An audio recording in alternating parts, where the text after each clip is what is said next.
अपने अष्ट विनायक हैं, महाराष्ट्र में बड़ी मान्यता है अष्ट विनायक की। पर कभी आपने सोचा कि विनायक 8 ही क्यों है, 7 या 9 क्यों नहीं है, 6 या 10 क्यों नहीं है?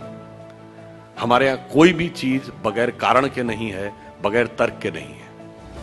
अच्छा, कभी आपने सोचा कि भगवान गणेश का शरीर मनुष्य का है और सर हाथी का क्यों है? और उनका सर काटा क्यों गया? सर हाथी का क्यों है, सवारी चूहे की क्यों है? दोनों में बहुत विरोधाभास नजर आता है ना। और उसके बाद यदि हाथी का सर है तो उनको एक दंत क्यों कहा गया? हाथी के तो 2 दांत होते हैं, तो फिर एक ही दांत क्यों है? और अगर एक ही दांत रहना था तो एक ही दांत होना चाहिए था उनकी मूर्ति में, वो दूसरा दांत टूटा हुआ क्यों है? और बल्कि जो आप वास्तविक मूर्ति देखते हैं उसमें टूटा हुआ दांत एक हाथ में पकड़ रखा है उन्होंने। कभी आपने विचार किया कि ये क्यों है? इसमें से कुछ भी कहानी नहीं है, कुछ भी कल्पना नहीं है। और गणेश जी किसके देवता हैं? रिद्धि और सिद्धि के देवता हैं, यानी संपूर्ण सिद्धियां गणपति की आराधना से मिलती हैं। और गणेश जी पुत्र किसके हैं?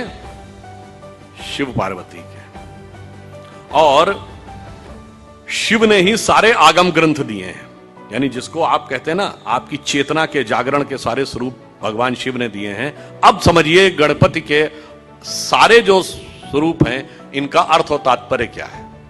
देखिए, भगवान गणेश का वह स्वरूप हमारे अंदर की जो वास्तविक चैतन्य ऊर्जा होती है उसके उत्थान की वह प्रक्रिया को प्रतीक रूप में दिखा रहा है। सबसे पहले सर कटना किस लिए जरूरी है?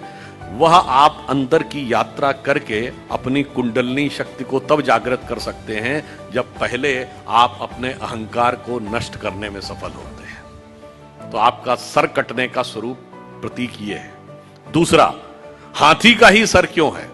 क्योंकि हाथी की जो सूंड है, और आपने देखा होगा हमेशा गणपति की सूंड इस दिशा में यूं है, कभी ऐसे नहीं है। क्यों?